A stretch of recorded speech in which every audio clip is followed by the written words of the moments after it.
Shrimate Bhaktivedanta Swami Nityanamani. Namaste Saraswati Devi Gauravani Pracharane Nirvishesha Shunyavani Paschatya Tarane Shri Krishna Chaitanya Prabhu Nityananda Sri Advaita Gadadhar Shri Gaur Bhakta Vrinda Hare Krishna Krishna Krishna Hare Rama Rama Rama Hare Hare. So the previous chapter was about karma yoga, or nishkama karma yoga to be specific. This chapter is called Jnana Yoga, but it's not actually all concerning impersonal jnana. We also have some very important knowledge about the Supreme Lord in this chapter. So, the chapter begins with Krishna talking about how the knowledge was given to Vivaswan and spoken to Manu and to Ikshvaku, etc.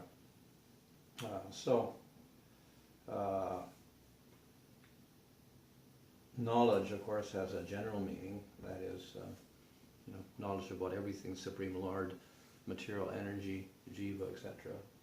And then we also have a jnana referring to specifically impersonal Brahman, which is also included within the broader aspect of jnana, because the Supreme Lord himself has three aspects: Brahman, Paramatma, and Bhagavan. So that's all knowledge as well. In any case, this chapter begins with knowledge about Supreme Lord himself. Previously, there was references to having devotion to the Lord, offering to the Supreme Lord, etc. Karma yoga has to be involve offering to the Supreme Lord, and that to concentrate on Atma, you also have the mercy of the Supreme Lord, etc. So there are some references to the Lord, but no detailed description. So here we have some information about the Lord, not complete, but some information about the Supreme Lord here.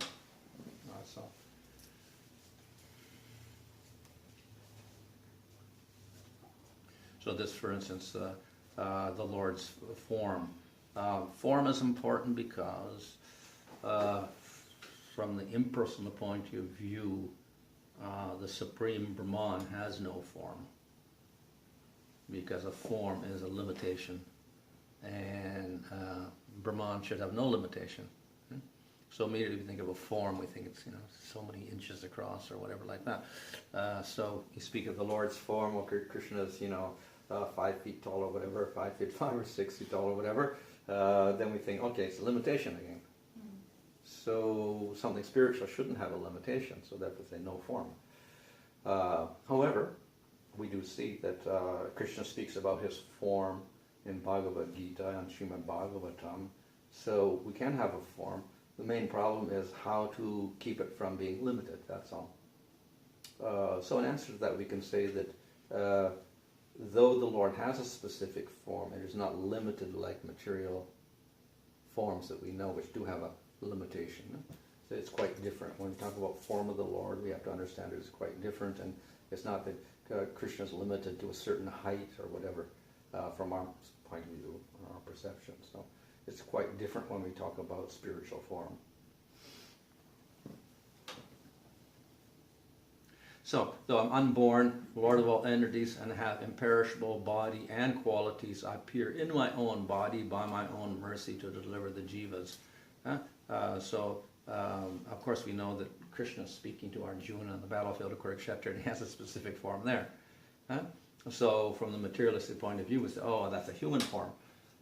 But from the spiritual point of view, it may look like it's human, but actually it's not limited like that. And Krishna discusses why he appears within this world. Whenever there's a destruction of Dharma, O Bharata, and a rise of Adharma, I manifest my body. In every age I appear in order to protect the devotees, to destroy the demons, and establish Dharma. He who understands in truth my spiritual birth and activities attains me on giving up his body and does not take birth again. So by understanding this form of Krishna, then we can stop the process of birth and death. And we have eternal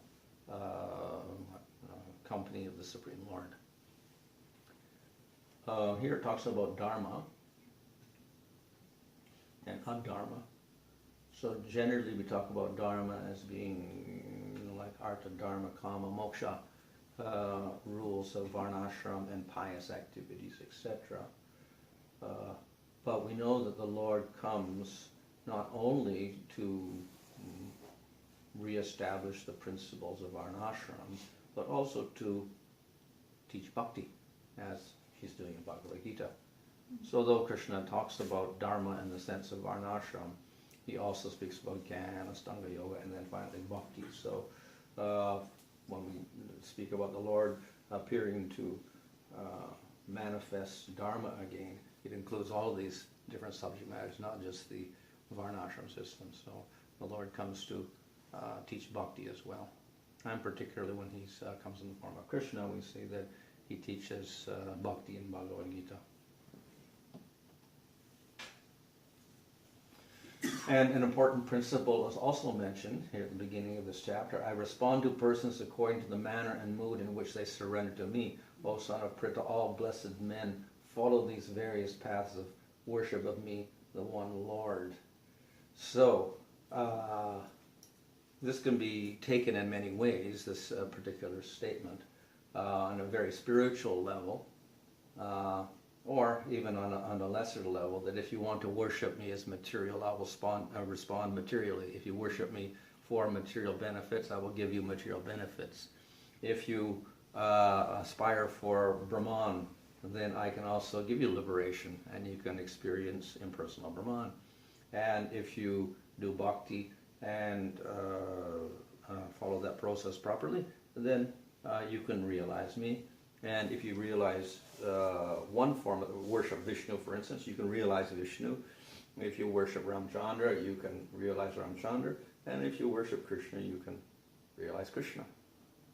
And when you worship Krishna, if you worship him in Sakya Bhava, then you can realize him in that Bhava in the spiritual world. Or if you worship him in the Madhurya Rasa, then you can realize him with that Rasa in the spiritual world. So that the statement has a very wide application according to the desires of people.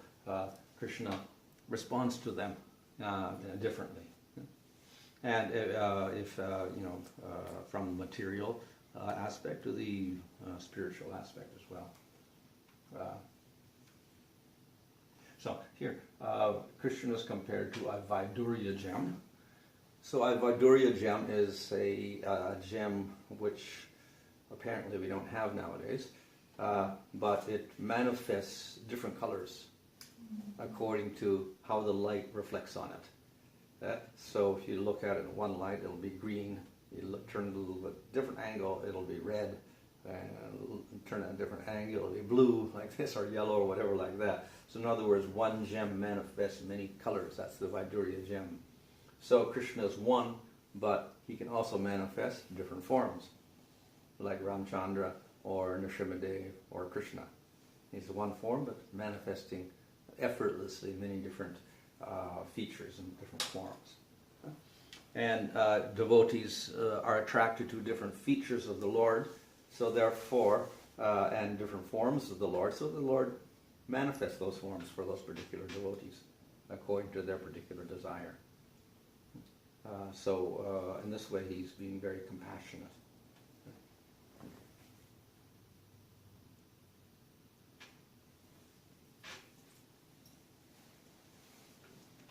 Then we get into some more technical type of statements. He who sees inaction, in action, and action, in inaction is intelligent among men. He is qualified for liberation, has performed all actions. So the desire of liberation, who sees action undertaken for purification of the heart as a form of jnana, since it aims at jnana, that means though he's doing action, actually it's for jnana, so therefore it's actually inaction, which is the result of dhyana. In other words, they do nishkama karma yoga, which is action, but it leads to jnana, so therefore that is inaction within action.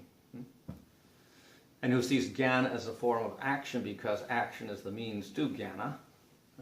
So when we're doing jnana, then we can only attain that by doing nishkama karma yoga first. So therefore there's action within the inaction, or action leading to inaction. So that person is intelligent. In other words, he who knows that karma and jnana are one, because the goal is one, and thus seeks out the truth about Atma through his actions being performed, is intelligent or learned among men. So this is, we can say, a praise for Nishkama Karma Yoga as integral to realizing or getting to the stage of jnana. So the two are interrelated, where inaction means jnana, and action means Nishkama Karma Yoga. The wise say that he is learned who engages in all activities while being devoid of expectation for results, because he burns up all actions by the fire of his eventual realization of Atma. So he's not at the level of jnana, but because he's headed for that, and he's giving up a desire for results, then it acts like jnana itself, and it burns up the karmas.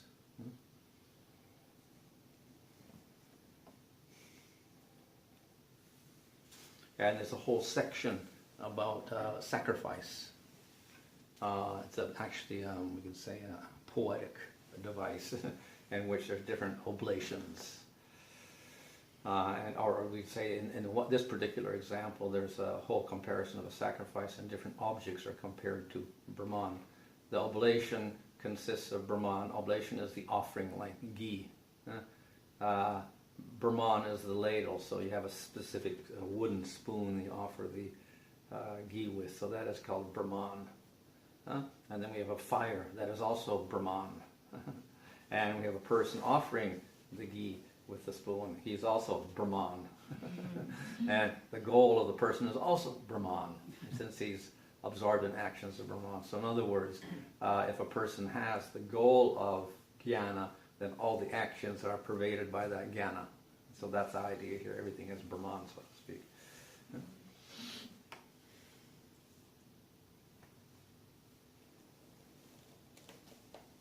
Others, however, karma yogis engage in worship of devatas. Others offer oblations into the fire of Brahmana, means of the ladle. So the Naishtika brahmacharis offer the senses into control of the senses. The householders offer sense objects into the fire of the senses. So here we see an extended, we could say, sacrifice, where people are offering different activities with certain goals in mind. And of course the results are somewhat different for the different persons according to their particular goal.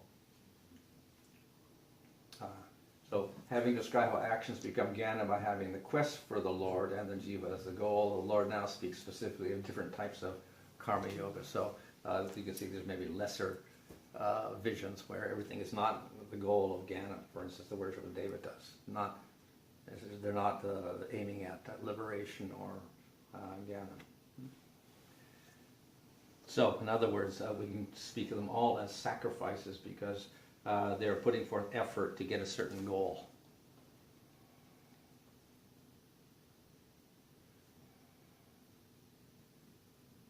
All of these knowers of sacrifice destroy sin through sacrifice. After enjoying the material results of the sacrifice, they then attain the eternal Brahman.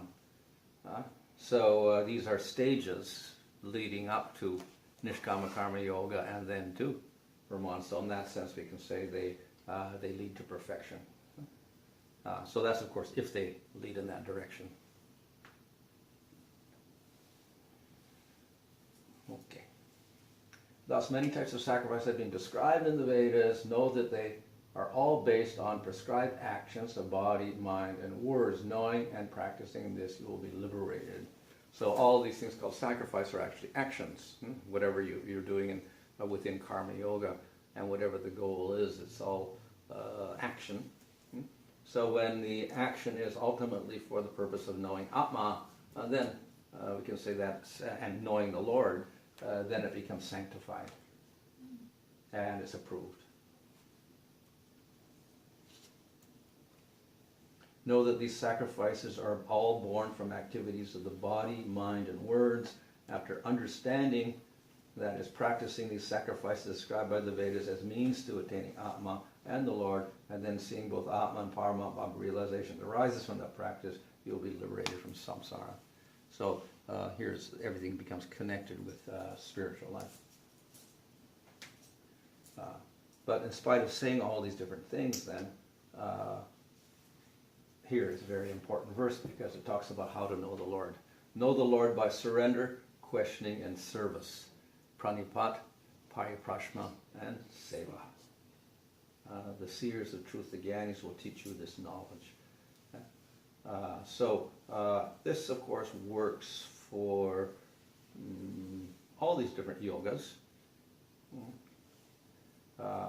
So if you're going for jnana, for instance, you also have to have such an attitude in order to get the proper knowledge for the process. But since bhakti is the highest, then we also have to particularly follow this process to get that knowledge. Thus, after teaching knowledge of Atma and the method of realizing that knowledge with its components, the Lord now teaches knowledge of worshipping the Lord's Swarup. So this is actually bhakti. To attain this knowledge, the person must take association with devotees. So we can apply these things on different levels, but ultimately the goal is to first know Atma, then know the Supreme Lord. And to know the Supreme Lord, then we have to approach a devotee.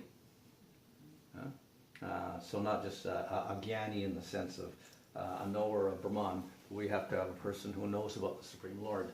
And then you will get the proper knowledge by which you can progress in bhakti. O son of Pandu, realizing the Lord and the Atma, you will no longer be bewildered. By this loss of bewilderment, you will see that all jivas are situated in their individual bodies and also in me and the Supreme Lord. So everything is within the Supreme Lord.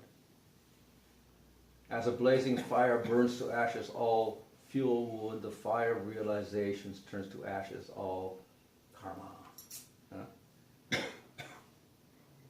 So fire burns up wood. So the fire of knowledge, which is not just knowledge of Atma, but also knowledge of Supreme Lord, and then this burns up all your karma. Not only the negative things, the sins, but also the pious acts. But here also he says that the prabdas are not completely burned because you still have a body, and your body is prabda karma. So therefore, you have to wait for your body to die, which is says prabda karma. Though the prabda karmas are extremely weakened by the influence of this knowledge, there is still situated in the person with realization of Atma by the will of the Lord in order to preach the proper path of conduct. So we have a principle that in Nectar Devotion that bhakti destroys even prabda karma. Prabda karma. Okay. Yeah, not just aprabda, prabda karma. Okay. Jnanis and yogis will generally say that you cannot destroy your prabda karma because you've still got your body. But then in devotional service we say even the prabda karmas are destroyed. But then the objection is, well, you still got your body. So that's a prabda karma, so it's not destroyed. If you do bhakti and your body disappeared, fine. And we can say all your prabda karmas are gone. But then we see the devotees are also there, so how you can claim that the prabda karmas are all gone? But anyway, to illustrate, for instance, in Bhagavatam it says that a dog eater whose karma was to be born in a low family, if he chants the name of the Lord once purely, then immediately he can do the sacrifice of the Brahman Das. So in other words, that prabda karma of his bad birth is being transformed, and he's qualified to do a fire sacrifice, like a Brahman. Of course, he still has a body. So, in answer to why he has a body, then that's mentioned here, that the will of the Lord is there, and he keeps your body.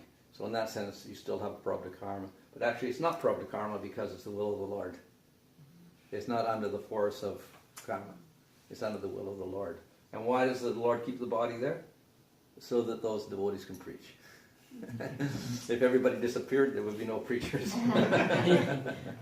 So therefore, the devotee keeps the devotees there, and it looks like the prarabdha karma is there, so that the preaching can go on. So in that sense, that's why it says the prarabdha karmas are weakened. So actually they are gone, but the Lord keeps that little trace there, maintaining the body, so that the devotees can spread bhakti in the world. Is that Jivan Mukti? Huh? Is that the concept of Jivan Mukti? Well, the Jivan Mukta, technically for like Shankara, the Jivan Mukta would not actually be, that would still be his karma. Oh. So he would, only when he gets rid of the body, then he would actually free himself from prarabdha karma, because he would still have the body. But we say, even if he does have the body, his prarabdha karma is all destroyed, because the body is there by the will of the Lord, not by the force of karma. Therefore, cutting all doubts which have arisen from ignorance with the sword of knowledge, taking shelter of Nishkama Karma Yoga, rise, O Bharata. So, in other words,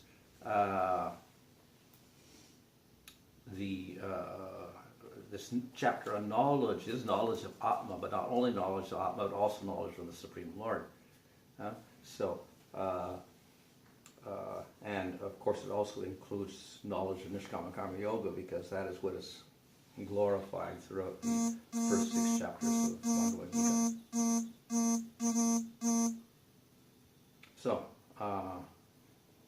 action has 2 parts, like grain with its husk.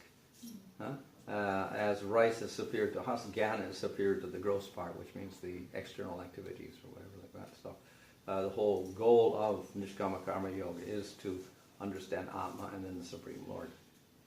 And that's the real yoga. So that finishes that chapter. So I just rushed through this because I wanted to show this other one on sound. Oops. Okay. Let's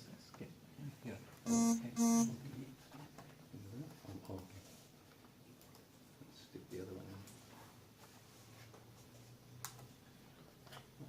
Mysteries of Sound? Down here.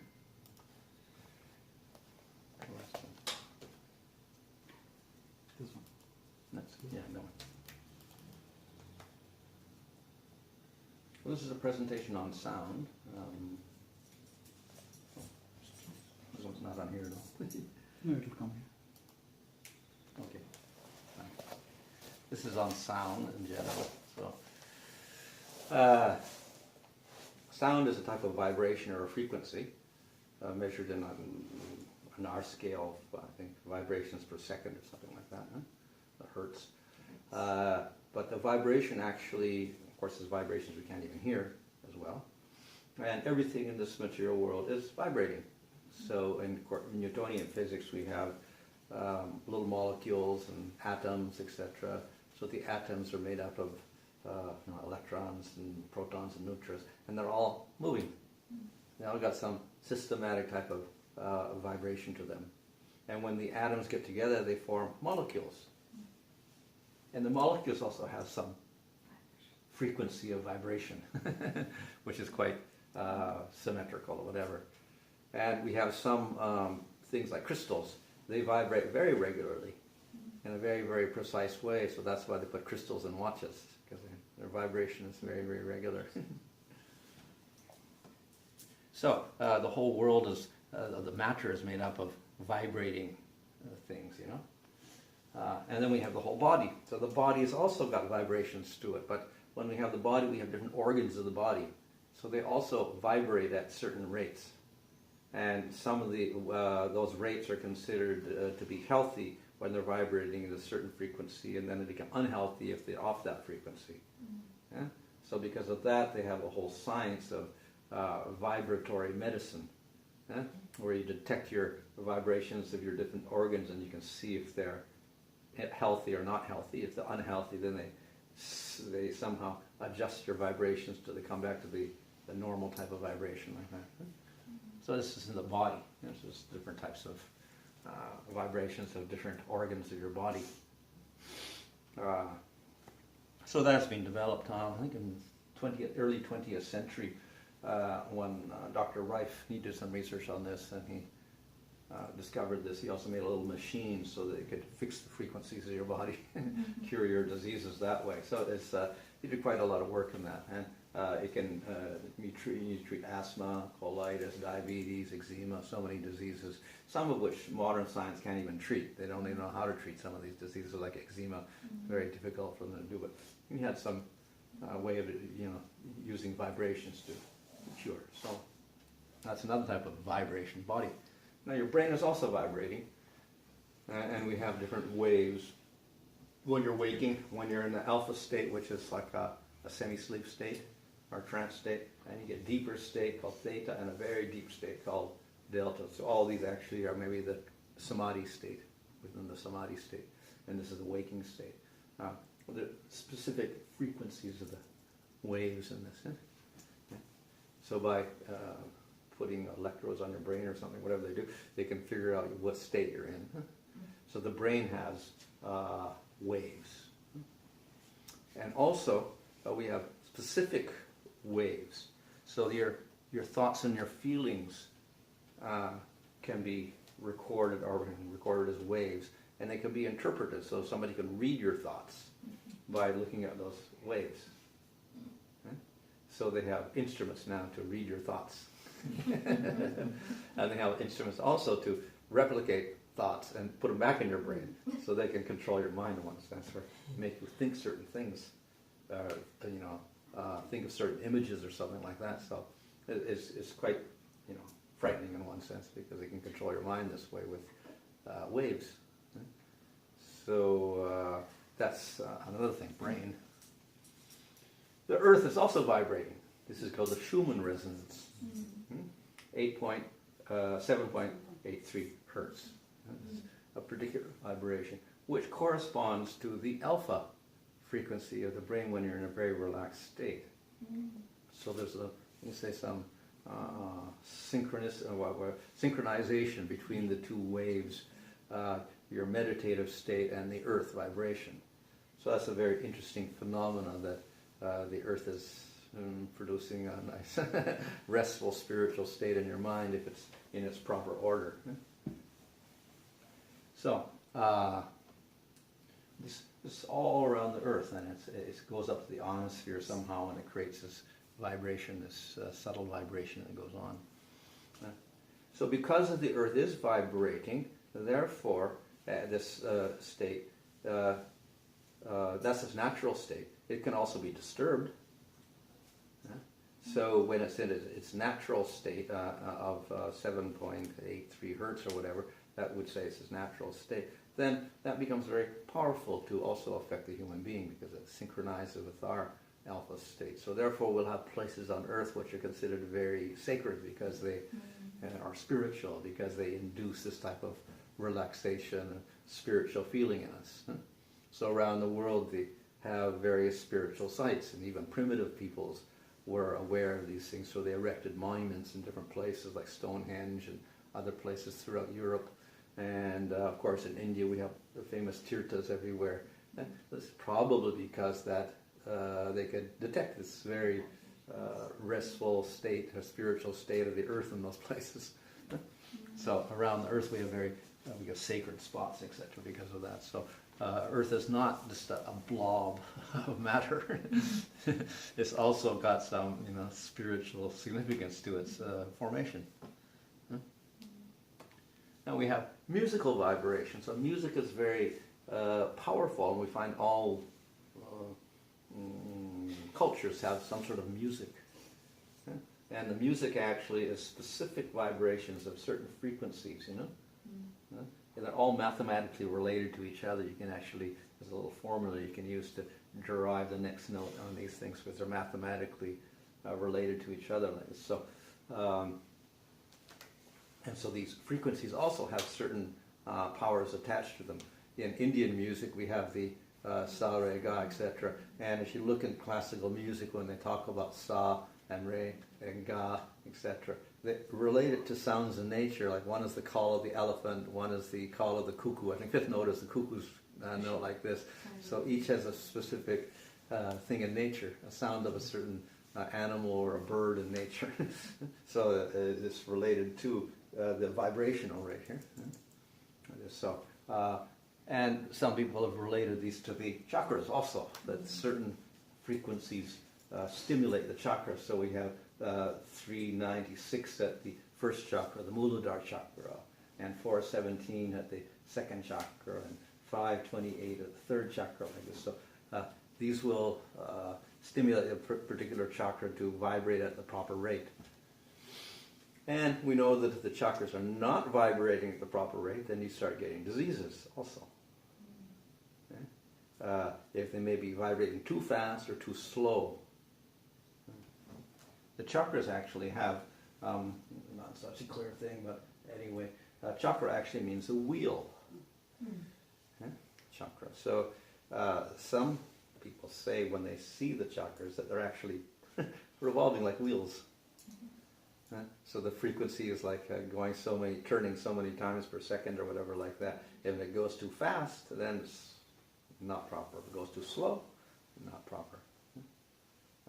So the vibration of notes also coincides with the different chakras and puts into harmony. So when the notes combine together, then we get music.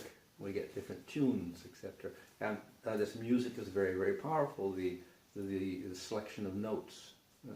So scientists have done studies of music, and first on how it affects plants. So plants don't have a nervous system, but they respond to different types of music. So if you have classical music or raga music, then the plants grow very nicely. And if you have heavy rhythmic loud rock music or something like that, then the plants start dying. And they've done many studies with this. Different scientists have done studies, and they found that this somehow the plants, they respond to music, even though they don't have any nervous system or no ears even, but somehow those vibrations with the music affect them. And so on little animals like mice. So in Tokyo University, they did a little heart surgery on mice, and then they let them recover, and then they had different types of music for them to help to see which music would affect the recovery. So those mice that got the classical music, they recovered more quickly. Those that got the wrong music, they didn't recover properly. Okay? So on small animals also, there's an effect. And the music also affected the behavior of mice and also their intelligence. Yeah? So if they had classical music, they improved their intelligence. And they could get through the puzzle like a maze to get the food. They could go through quicker if they had classical music. And if they had heavy rock music, then they lost their intelligence. And actually it says that they actually became cannibalistic, and they started eating each other up when they got too much of this heavy rhythmic music. Okay? So it was very destructive to their brains, and their whole behavior pattern became very violent. Okay? So this is the effect of music on mice. What to speak of human beings. So they also found that what chemical was responsible for the problem. So if you had proper music, cortisol would get reduced, and that's the stress chemical. So when there's too much cortisol, then you can't heal properly. When it's less, then you start healing. So the classical music, the soft music, reduce the cortisol, and people would heal quicker. And if they had the other music, the opposite. So this loud, brassy music with a lot of drums and a rhythm in it, marching music, etc., stimulates the cortisol levels. So that's good for, cortisol is good, it's a panic. Basically it's a panic type hormone or something like that. And when you're in a fright situation or a threatening situation, your cortisol levels goes up. So this actually increases your cortisol, so it's good for activities of aggression and things like that. So that's why they use this type of music in army, where they have marching bands, you know. And actually, even in ancient times, they had marching bands. You know, the Romans would have their drummers bang, bang, bang, bang, bang, and they would march into the battle like that. Or in other countries as well, probably the Maoris also have their their drummers and everything, drumming, etc. Same in North America. So it's a very common feature. And of course, now in the modern world, we have in sports, so that each team will have their bands play music and stuff to excite the crowds, etc. And then we have, of course, modern rock concerts, which are full of loud music, and it stimulates cortisol, which is, we can say, it's exciting in one sense. It also becomes addictive, that you want more cortisol all the time to keep the kind of, heightened state. But it's also very destructive to your health. Yeah? So it eventually starts destroying the body. So not very healthy. And the sound also, it becomes a weapon. And it can immobilize you, or whatever, different types of sound. So governments have been experimenting with making sound weapons, so they can just blast people with the sound, and then they can all become paralyzed or start getting sick or something like that, or whatever. So sound in different ways has very profound effects on us. All right. This can also be related with the gunas. So we know in material world everything is classed according to sattva, rajas, tamas. Tamas is destructive. Rajas is creative and very active. And sattva is peaceful, maintenance. So therefore everything in the material world has some of this quality. Any of these qualities, it can be mixture or whatever. So in Bhagavad Gita we have all these different things, like food can be tamasic, rajasic, sattvic. If it's tamasic, then it's very destructive of the body, because rajasic, it stimulates you. If it's sattvic, it helps maintain your body very nicely. So we can do that with so many things in the world. And one of them is music. So the music which is maintains the body would be the sattvic movie. That which stimulates you would be rajasic. That which actually is very destructive to the body would be tamasic. Yeah? Another interesting thing is that sound, we just think of sound, okay, it goes in your ear and whatever, but actually it has a form to it. So they have a new science called cymatics, in which they study the forms that sound makes. So they have like a keyboard, and you press a note, then that will, and this is connected to this thing, and it vibrates, and there's a little plate on top, it vibrates, and then there is sand on top of this. And so when the note strikes, it goes into a certain pattern because of the vibration. So they found that these notes actually, from A, B, C, they produce patterns, actually. Now these are two-dimensional patterns, but actually it must be three-dimensional, but we don't have an instrument to record a three-dimensional pattern of sound, but we do have, we can just get the plate and we get a two-dimensional thing. So all the different notes have pattern, actually. They have a form to them, which is very interesting.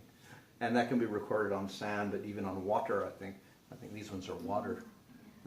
Put on water like that. You can go on water as well, like that.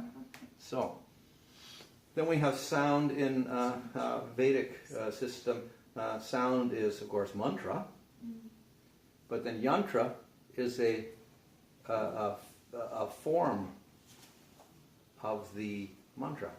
A yantra is a geometrical representation of the mantra. So we get many yantras in India, which are basically symmetrical, and they'll have a circle like this, they'll have squares and more circles, etc. in them. So that represents the mantra. So the mantra has a form also in terms of a yantra. And they're considered equal. You can worship the yantra, just like we chant mantras, you can also worship a yantra like this.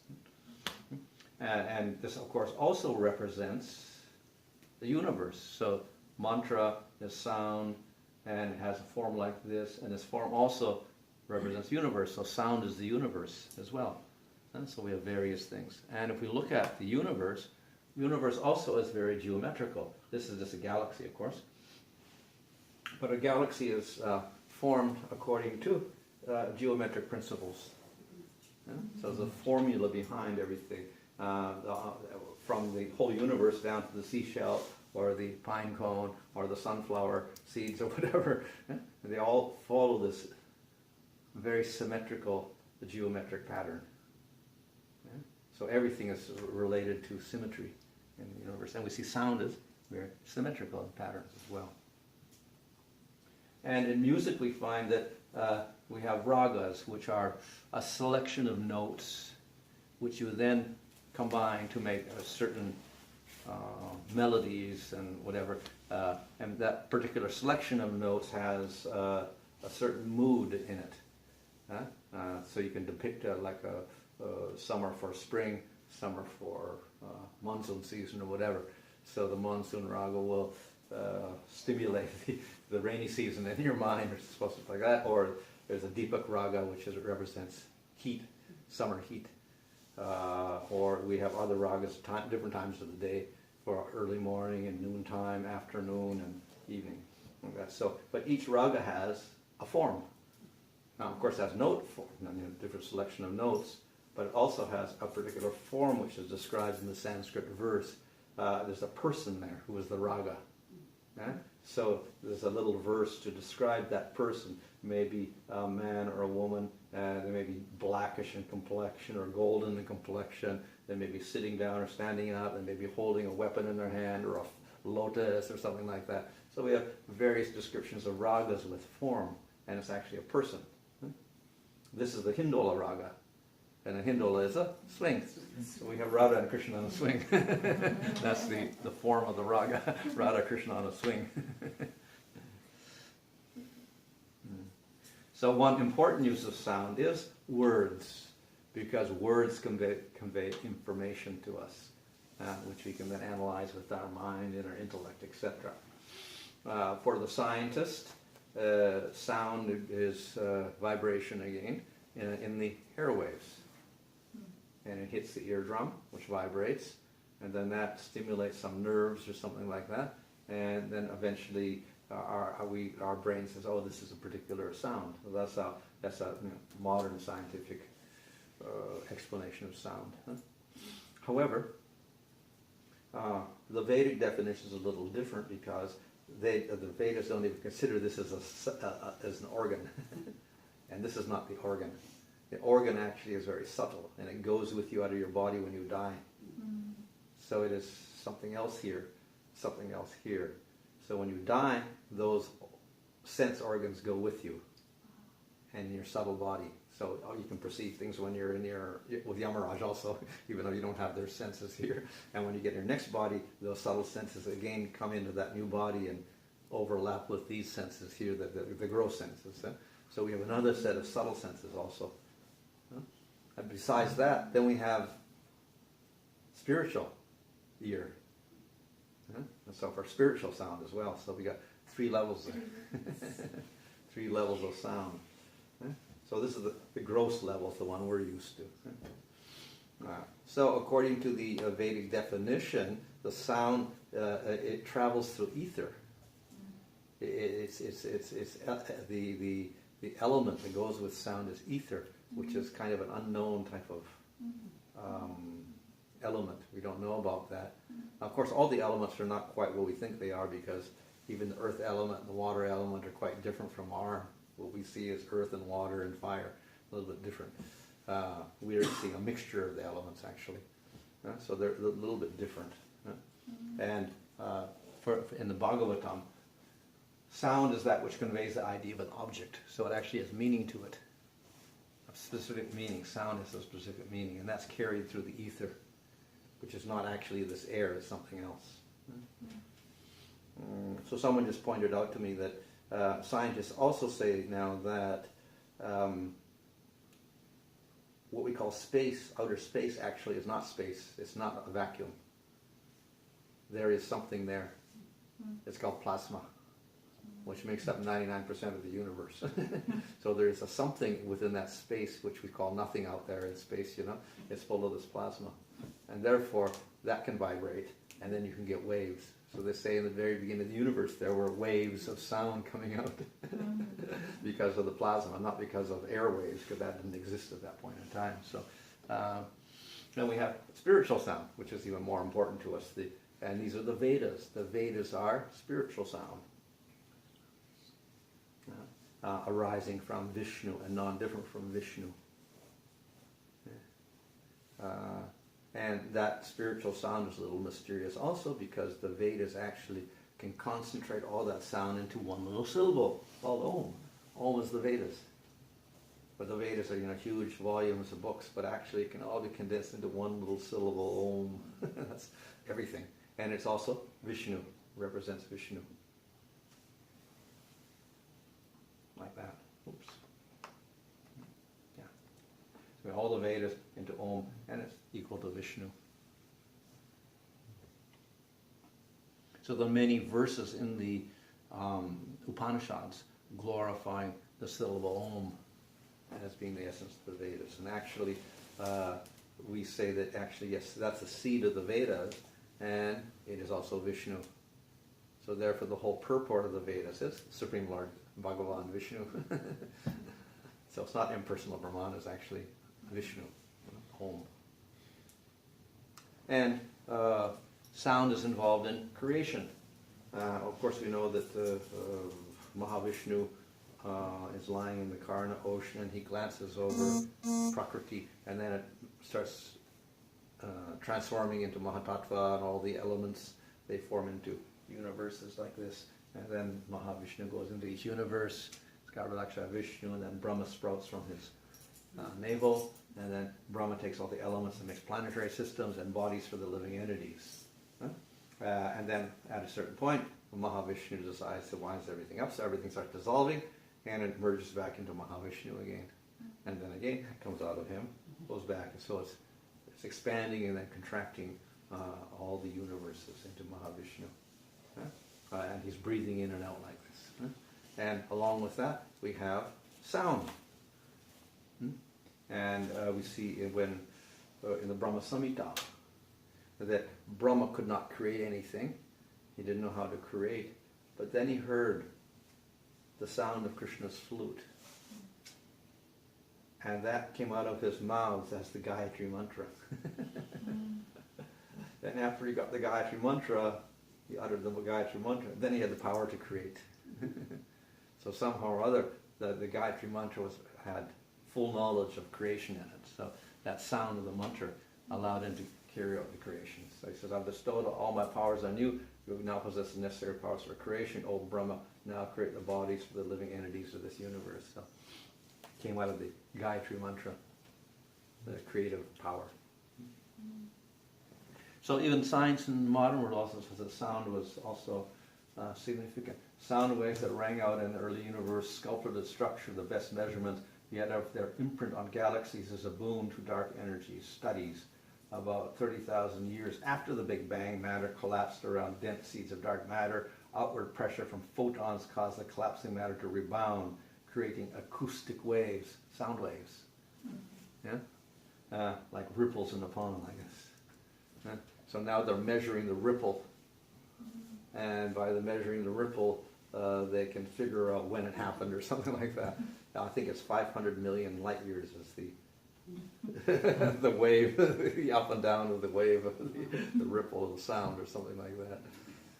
So it's a very, very subtle, I think, like a very, very subtle sound. Okay, so more important for us, of course, is the spiritual sound wave. That is mantra. So man means manas, which means mind, and tra means triate, to deliver. So mantra is that which delivers the mind or frees the mind from material conditioning, etc. So why is it so powerful? It's so powerful because actually it's not even material. It looks like material sound, but actually it comes from the spiritual world. The mantra enters into the material world, and we can hear it. It looks like material sound, but actually it isn't. So how does it become so-called look like it's material? So in the Bhagavatam and other literatures, it describes that sound evolves. in this world from the para state, which is its pure spiritual essence, which you cannot hear with the ear. Huh? And then it becomes pasyanti, where you can grasp it with your mind a little bit. And then more intellectual, you can actually start analyzing, oh, that's a word, it means so-and-so, like this in your mind. And it's finally you say it. Then it becomes audible, and you can hear it. So it goes through these 4 stages, from the very spiritual to the mental, intellectual, and finally the verbal sound. And it also corresponds to your different chakras, from the Muladhara, Manipura, Anahata, and Visuddha. Visuddha's your throat, obviously. So it goes from your very subtle level up to your throat, and it comes out your mouth. Yeah? So in other words, mantra has its origin as this level, para. And even though it ends up with the Vaikari level, verbal, where we can say it and hear it, it's still got this underneath it. So when we say the mantra, we get not just a material effect of going in your ear, we get the spiritual effect as well.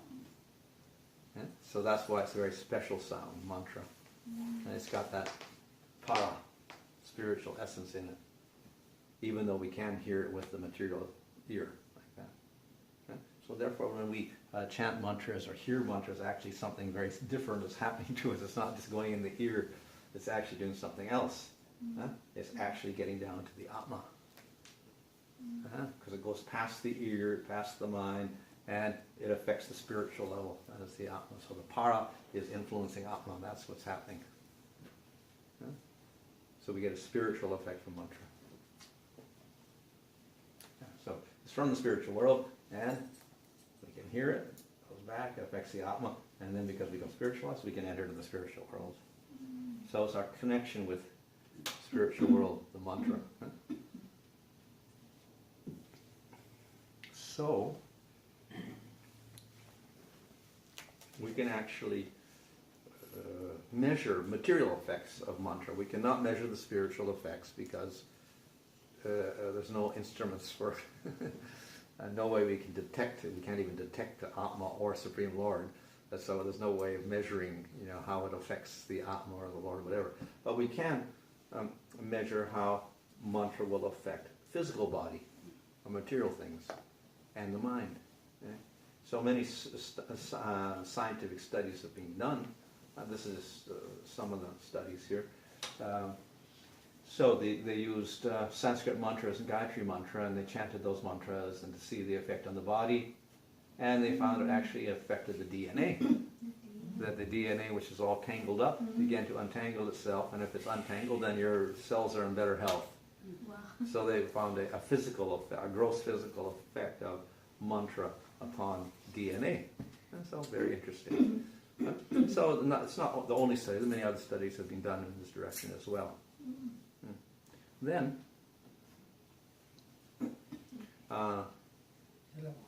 you have telomeres on your chromosomes, little tips down there, little things down there at the bottom. So these are very important for maintaining your health. And they were discovered maybe about 15 or 20 years ago, and the woman who got it she got a Nobel Prize for discovering the telomeres. And she was investigating them, looking at them, and they found that if those telomeres are in a strong position, complete or whatever, then the cells are healthy, and therefore the body is in good health. When they start decaying, then that's when you get all sorts of problems, all sorts of sickness and aging, premature aging. You get all sorts of diseases when these telomeres start to weaken. So by looking at the chromosomes and the telomeres, then you have an indication of the health of the person.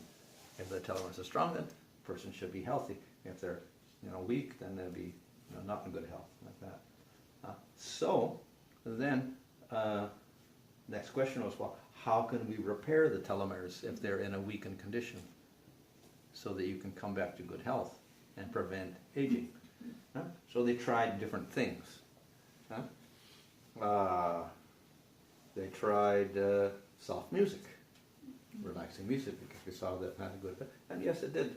Maybe a 3% increase of strength of telomeres. They tried exercise, like just walking every day, 20 minutes or whatever like that. And that also had 5% increase. They tried yoga and breathing exercise. That's also very good, maybe 10%, very good. they tried vegetarian food. That's also very good. Maybe 5%, 6%, like that. Various things that would actually increase the strength of the telomeres, which is like it's a gross physical measurable effect. All these things worked. But then they tried kirtan. And they got 43% increase. So, of course, it involves a little exercise, it involves the music, it involves, of course, we're vegetarian, whatever like that, and we're in a group. A group also is very good for increasing telomere strength, but then, of course, it is also mantra, which is very, very special. So all these things combined produce a very, very strong effect of repairing your telomeres. So very, very powerful effect of kirtan. So, in this way we see how a mantra can affect your physical level, even though it's not what we're striving for. It does have an effect on the physical body, and of course it has an effect on your subtle body. They have done various, things with seeing how it affects your mind and creates, reduces stress, etc.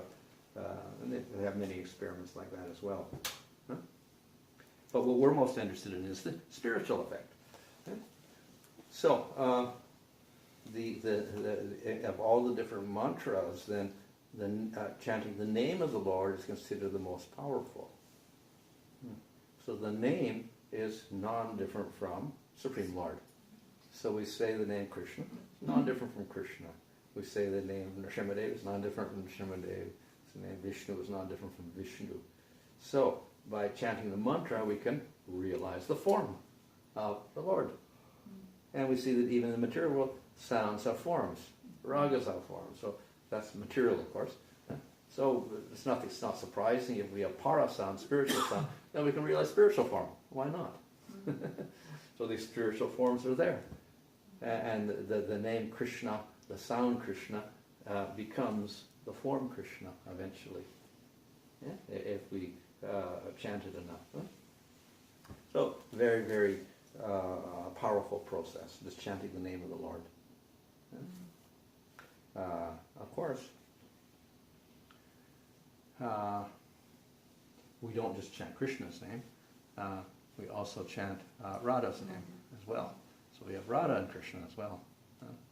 In any case, Krishna actually, the word itself, Krishna means the source of everything, so that means all power, and Na means the source of all bliss.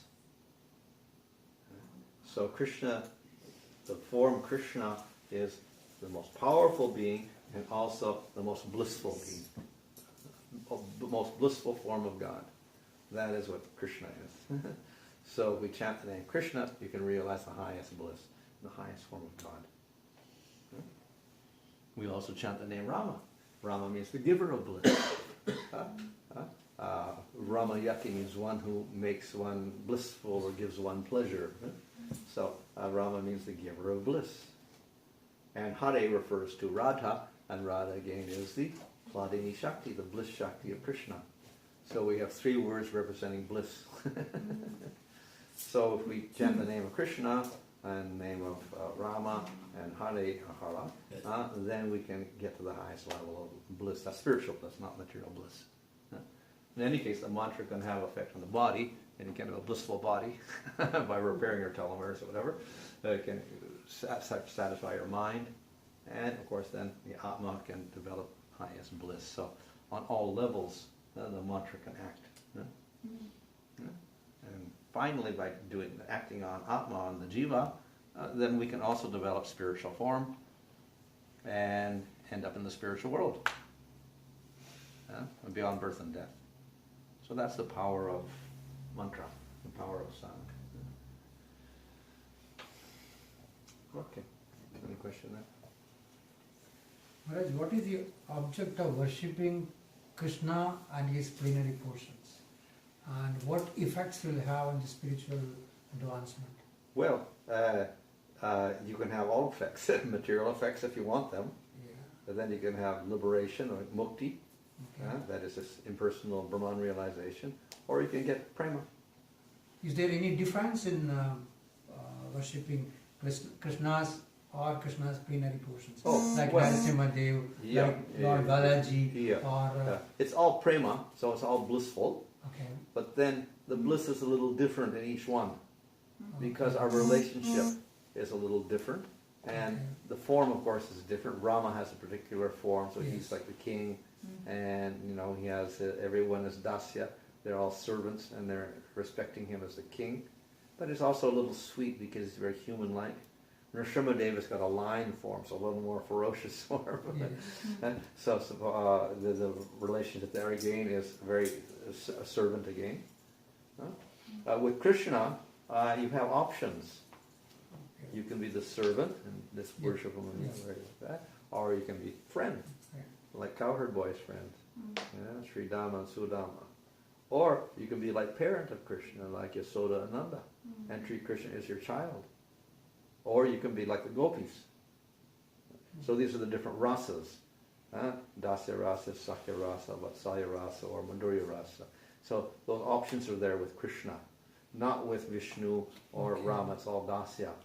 And we realize him as the Lord. With Krishna we can forget he's the Lord even in Vrindavan. So the relationship becomes very sweet and more intense then. And so that's the difference with Krishna, and then between worshiping Krishna and worshiping other forms of the Lord. You get a more sweet relationship, and of course there's a variety of relationships as well. Thank you. You are talking about telomeres, Maharaj. The DNA contains a lot of information, Yeah. but the telomere doesn't have any information. So how the sound will affect the telomere? Because telomere is having no information. Only the DNA has a lot of data and information. Telomere is only just securing the data of all the DNAs. So how the sound is affecting the DNA? Well, telomere? obviously, it's related somehow to the DNA and the chromosomes, etc., and to the workings of the cell. They're all kind of related together, yeah? To maintain within the cell, all the things have to be maintained with the different chemicals and everything like that, going back and forth. And if all the chemicals are off balance, then that's when things start decaying, right? But it's all related to, the information, which is in the DNA, etc. It's all related there. And when your DNA starts decaying, then all these other things start happening also. When the DNA gets damaged or whatever, then we get effects on the other level. That's speaking from DNA point of view. But how actually science doesn't even know how these DNA communicates with the cell or with other cells, because it's all related to the whole body, you know. Yes. And it's a very complex system. So how they communicate with each other, is very complicated. So if it required one molecule to go to another molecule and communicate somehow or other, it would take a long time. So it doesn't look like that's the system it used. They used another system beyond the gross material means. So they do have a more, let's say, electromagnetic something or other communication system between different aspects of the cell and between different cells, etc., to communicate with each other. So it's not just the grossest level of things like that. So therefore, because the mantra is acting on also the subtle level, subtle material level as well as the spiritual level, therefore it can have certain effects which are maybe unpredictable by science, but nevertheless they manifest within the gross physical world. There were reports about how the Schumann resonance has changed. It's actually gone up. Mm-hmm. And Then maybe that's bad. yes. That means it's going into waking state instead of from alpha state, it's getting into waking state, which means probably more difficult for us to want to sleep at night. Yeah, and it's my question there, Maharaj, was just as the earth affects us, are we in a position to affect the frequency, the Schumann resonance, would we collectively? With our negative thoughts, or Well, not just negative thoughts, negative actions also. Negative actions. So we can destroy the earth more or less by our exploiting the earth and digging out the earth off and polluting the earth, or polluting the oceans, etc. Obviously, that's going to affect the vibration also, polluting the atmosphere, etc. So it all has an effect on the earth. So our mentality and our actions will ultimately can alter the resonance of the earth.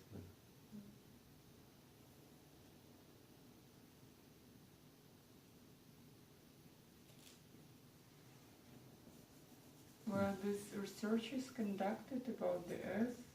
Do you know who is doing research in that area? Oh, I think that many people, they discovered that Schumann resonance quite a while ago, maybe 100 years ago or something. Mm-hmm. Yeah? But what they're doing with that resonance now, or whether they're trying to alter it on purpose, I don't know what they're doing with it. But there are some various secret government things where they're doing something in the atmosphere, so I think it's definitely going to affect that.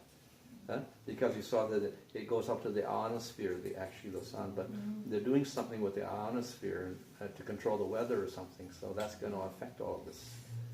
They maybe don't know what it's going to do, but that it can affect it in a negative way also, and create behavioral problems in human beings probably as a result, or all creatures probably.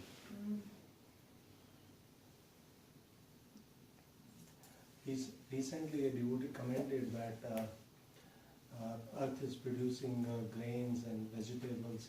This is because we are chanting Hare Krishna Maha Mantra. At that time, I thought it's just out of devotion, but hearing this, The vibration is very important. it is quite scientific. So actually, we have the grossest form of science, but even scientists are now realizing that there are more subtle aspects of things like the communication between cells. It's not just the gross level; there's a little higher level as well, and that even among animals also, that the communication system may not be just gross. There's a little more subtle aspect to things as well, which they don't quite know what it is yet, but there is all sorts of features of this world we don't know about on the subtle level. And of course science eventually will discover these things, if they discover the instruments to measure them, etc. So the world is a little more complex. Even on the gross level it's very complex, and we haven't figured it out, but then there's subtle levels as well. And then beyond that, then when we get to the subtle level, then we get to the mental level. So the mental level affects these subtle levels. So we get a relationship between the mind of the human being and how it affects everything else in the world.